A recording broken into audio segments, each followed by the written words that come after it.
Welcome to our channel. మనతో సినీ critic Dasari Vignan గారు ఉన్నారు. నమస్తే సార్. ఏంటి సందీప్ రెడ్డి వంగ అండ్ దీపికా పదుకునే ఇద్దరు స్టోరీ? ఇప్పుడు ఒక హీరోయిన్ కి నాకు తనకంటూ తన డిమాండ్స్ తనకు ఉంటాయి, కొన్ని నచ్చకపోతే నేను చెయ్యను అని చెబుతుంది కదా. కానీ ఆ విషయాన్ని ఎందుకని సందీప్ రెడ్డి వంగ గారు అంత పెద్ద సీరియస్ చేసి అందరి ముందు దీపికా గారిని ఎందుకని బ్యాడ్ గా ప్రొజెక్ట్ చేస్తున్నారు? అసలు వీళ్ళిద్దరిలో తప్పు ఎవరిది? ఇద్దరిలో ఇద్దరు తప్పు లేదు, తప్పున్న వాళ్ళు కూడా ఉన్నారు మధ్యవర్తులు. నీకు తెలుసా, ధనుష్ వర్సెస్ నయనతార గొడవ అయినప్పుడు కూడా పాపం వాళ్ళిద్దరు తప్పు లేదు, మధ్యవర్తులే. ఇక్కడ కూడా బాలీవుడ్ పిఆర్ టీం ఏదైతే ఉందో దరిద్రమైన పిఆర్ టీం.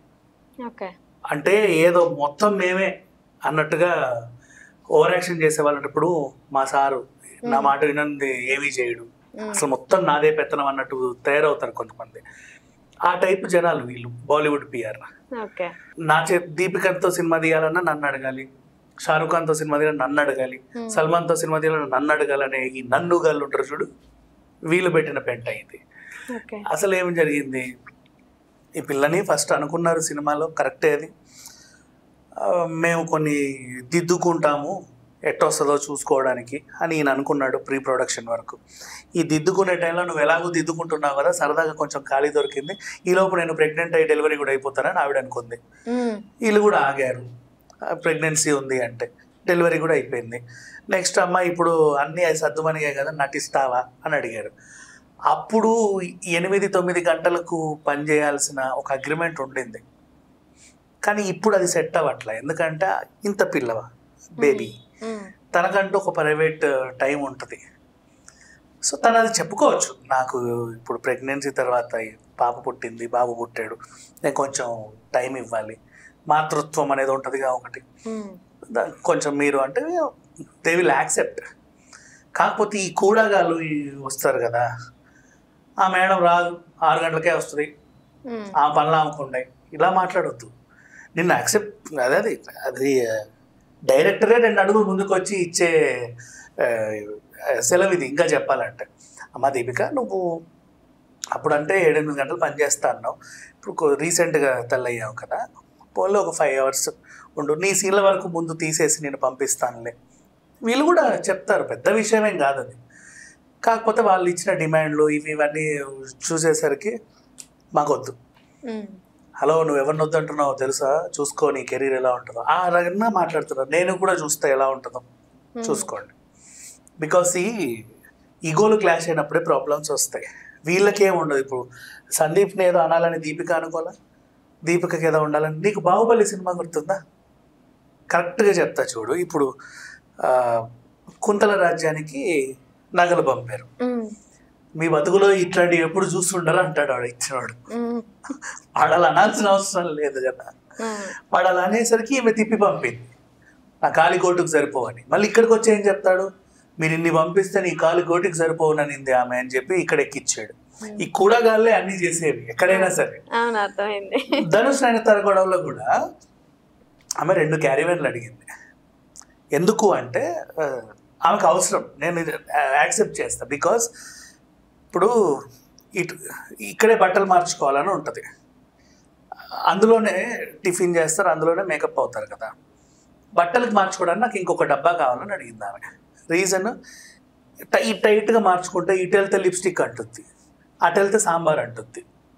ఇవన్నీ సెన్సిటివే కదా, బట్టలకి ఏ మరకలు ఉండొద్దు.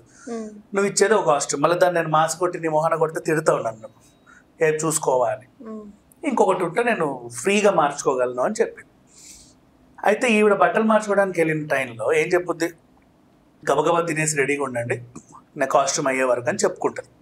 మళ్ళీ షార్ట్ రెడీ అయినప్పుడు మనందరం రెడీగా ఉండాలి, లేట్ చేయకండి అని చెప్పే వెళ్ళొద్ది బాధ్యతగా. ఇప్పుడు ఈ కూడగాళ్ళు వస్తారు, మేడం ఏరి అంటే బట్టలు మార్చుకోవడానికి వెళ్ళింది అని చెప్తారు వీళ్ళు. ఆమెకి ఒక క్యారీ వ్యాను, వాళ్ళ అసిస్టెంట్లకు ఒక క్యారీ వ్యాను. నేను వెళ్తే వాళ్ళందరూ మంచిగా తింటున్నారండి, ఒకడు కాలు చెప్పుకొని కూర్చున్నాడండి, 2 క్యారీ వ్యాన్లు ఇందుకేనా ఇచ్చిందా అని వెళ్ళి ధనుష్కి చెప్పి. ఇది ఎట్లా ఉంది చూడు వినడానికి. అన్నీ ఇక్కడ కూడా అంతే, ఈ దీపిక తప్పేం లేదు యాక్చువల్గా చెప్పాలంటే. ఈ కూడగాళ్ళు పిఆర్ టీంలు చేసినటువంటి పిచ్చి పని వల్ల, ఎక్స్ట్రాలు మాట్లాడడం వల్ల సందీప్కి నిజంగానే మండింది. అవసరం లేదు, మీ దగ్గరే ఉంచుకోండి ఆవిడ్ని, అంత ఇది ఉన్నోళ్ళు మాకు అక్కర్లా. రెమ్యునరేషన్ పెంచమని నువ్వు అడగొచ్చు, తప్పులేదు. మీ హీరోకి అంత ఇస్తున్నావు, మా హీరోయిన్కి ఇవ్వడానికి ఏంటి నీకు? నువ్వు మాట్లాడగల, నీకు కావాల్సింది నువ్వు వాడు, వాడితో నీ కంపారిజన్ ఏంటి? ఇట్లాంటివన్నీ ఉంటాయి. కానీ నిజమే, ఇప్పుడు దీపిక వైజ్గా ఆలోచించినా కూడా హీరోలతో సమానంగా హీరోయిన్లను చూడట్లా. వీళ్ళకి 2 కోట్లు ఇవ్వడానికి అబ్బో 2 కోట్లు అంటున్నాడు. వాడికి ఏంటంటే 40 కోట్లు అడిగితే 45 ఇస్తారు. ఇంకా సినిమా హిట్ అయినా కూడా హీరోకి కార్లు బంగ్లాలు గిఫ్ట్లు ఇస్తారు, కానీ హీరోయిన్లను అసలు ఎవరు పట్టించుకోరు బేసికల్లీ. సో ఆ జెండర్ వివక్ష ఉంది, కానీ దాని గురించి ఏం వీళ్ళు పోరాడలా. వీళ్ళు అడిగిన విధానం, మాట్లాడిన తీరే నచ్చల. ఈయన మళ్ళీ అలాగే స్టేట్మెంట్ పెట్టాడు, మీ పిచ్చి పిఆర్ టీం వల్ల ఇలా ఇలా అయింది, అలా అలా అయింది అని. ఆవిడ కూడా గట్టిగానే వీళ్ళు వెళ్ళి మేడం మేడం మేడం మిమ్మల్ని తెలుసో ఎన్ని మాట్లాడినాడో అని చెప్పడం. ఆవిడ కూడా అలాగే పోస్ట్ పెట్టింది, నేను నా గౌరవానికి భంగం కలిగించేలాగా ఎప్పుడు ప్రవర్తించను, ఎవరి దగ్గర తల వంచను, క్లిష్టమైన పరిస్థితుల్లో నా మనసు చెప్పింది నేను వింటానే తప్పితే ఎదుటోడు చెప్పింది నేను విన్నాను ఆవిడ పోస్ట్ పెట్టింది. ఇక్కడ ఈవిడకి సపోర్ట్ పెరుగుతుంది. సందీప్ బంగన్ అబ్బా ఏం చేసావురా నువ్వు, అది అలా పెట్టు గడ్డి అని ఇతను అంటున్నారు. అయ్యో పాపం దీపిక అని చెప్పేసి తమన్నా వచ్చింది నిన్న మధ్యలో, లైక్ అవును నువ్వు కరెక్ట్గానే ఉండి నీకు నేను నిలబడతాను అని. ఇటు అజయ్ దేవగన్ కాజోల్ కూడా ఈమెకు సపోర్ట్, సందీప్ బంగాకి సపోర్ట్ చేసే వాళ్ళు కూడా ఉన్నారు. సరే ఏదేమైనా సరే ఇప్పుడు వీళ్ళు కొట్టుకుంటున్నారు చూడు. ఈ మధ్యలో ముడి పెట్టినోడు బాగానే ఉన్నాడు, వాడు ఎంజాయ్ చేస్తున్నాడు. ఇటు పెట్టాడు తెలుసా, మా మేడం ఏమన్నా ఇదో మా మేడం ఇది మీ మొహాన కొట్టమనేది, మేడం ఈ చెక్ ఏం చేయడం తీసుకెళ్ళాడు మొహాన కొట్టం అంటారు కదా వీళ్ళు కూడా. ఫర్ ఎగ్జాంపుల్ ఈడు అలాగే చెప్తాడు ఇక్కడికి వచ్చి, ఇదిగోండి మీ చెక్ అని ఇవ్వడు, ఇది మా మేడం మొహాన కొట్టమనింది అంటాడు.